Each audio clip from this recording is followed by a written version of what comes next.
Saya ingin menjelaskan di sini majelis. Ini adalah dana bantuan sosial 208-219.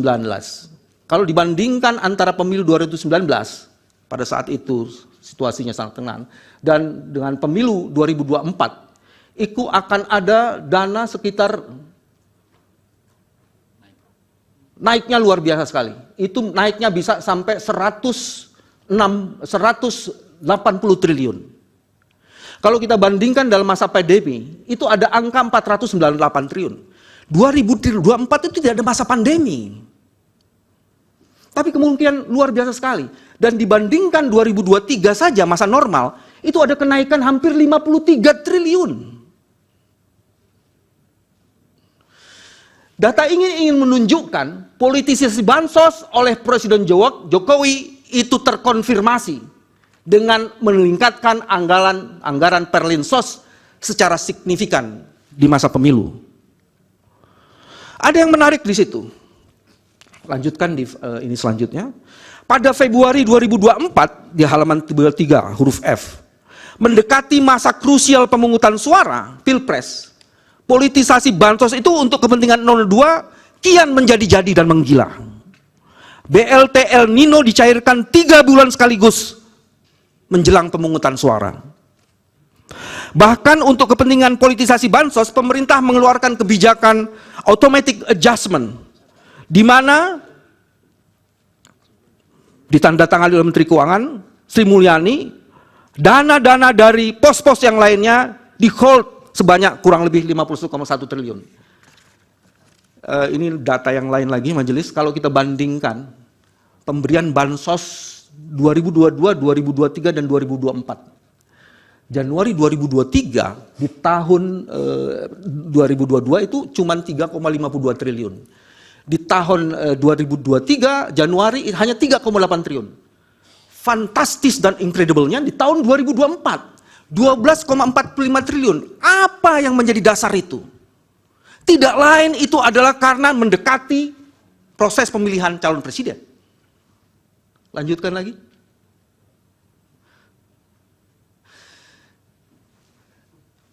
Ada peneliti yang membuat penelitian sangat baik yang berkaitan dengan pork barrel politics. Penyelenggara ini dibuat oleh Arujo 2021 penelitiannya, ditulisnya, penyalahgunaan sumber daya negara oleh politisi seperti bansos dan dalam hal ini presiden serta BLT itu ternyata digunakan meraup suara dalam pemilu. Dan ini terbukti efektif di 5 negara termasuk Indonesia. Ini adalah studi. Dari sini bisa kelihatan sekali penerimaan bansos itu. Jadi seluruh penerimaan bansos itu ternyata kalau dikonfirmasi dan di overlay dengan perolehan suara calon akan terbukti di sini. Dan ini dibenarkan oleh survei. Jadi ada survei di Indonesia yang membenarkan seperti ini. Penerimaan bansos sebanyak 69% itu ternyata mereka yang memilih Prabowo Gibran. Ini faktanya. Ada ini lain? Ini juga menarik, majelis. Politisasi bansos ini oleh Presiden Jokowi ternyata mendongkrak secara tidak wajar perolehan suara Prabowo Gibran. Saya masuk di ujung saja majelis, itu dari 3 sebelah kanan ya. Agustus 2023 itu majelis. Pertama ada putusan MK, dilanjutkan kemudian ada Pak Jokowi menyatakan kampanye secara aktif dan bagi-bagi bansos. Kemudian di Desember 2023, tadi di Agustus 2023, itu statement Pak Jokowi, Presiden boleh kampanye dan memihak. Dan kalau kemudian itu diterjemahkan, ditambah lagi dengan guyuran bansos 490 triliun, Bapak Presiden, Majelis Hakim bisa melihat angka itu tiba-tiba melonjak dari Agustus 2023 di Desember 2003 dan Februari 2023. Itu angkanya hampir 20%, 19 sekian persen di 2024. Jadi apalagi kalau bukan intervensi bansos dan mengkooptasi integritas dari penyelenggara negara. Dan yang paling menarik, ini khusus untuk Bawaslu.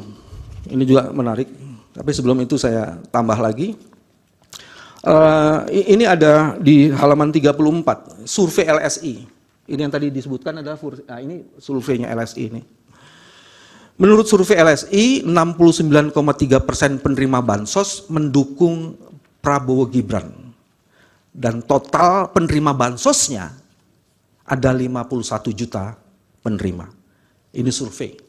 Kalau kita meyakini survei quick count, harusnya yakin juga dengan ini. Pemohon menemukan politisasi bansos itu juga terjadi di berbagai daerah. Ini ada sekitar 7. Saya mau sebut dari nomor 7 aja. Pembagian bansos di DKI Jakarta dengan tas berwarna identitas paslon. Saya tidak tahu di mana ada Bawaslu. Terdapat bansos berupa beras yang memuat calon wakil presiden dan presiden dan calon wakil presiden. Terus kemudian di Gianyar, Bali, ketika Pak Jokowi membagikan bansos yang diwarnai insiden pencopotan baliho Ganjar Mahfud serta bendera Partai PDIP di sekitar lokasi penyerahan. Dan yang paling penting itu di bagian poin 1 Majelis I.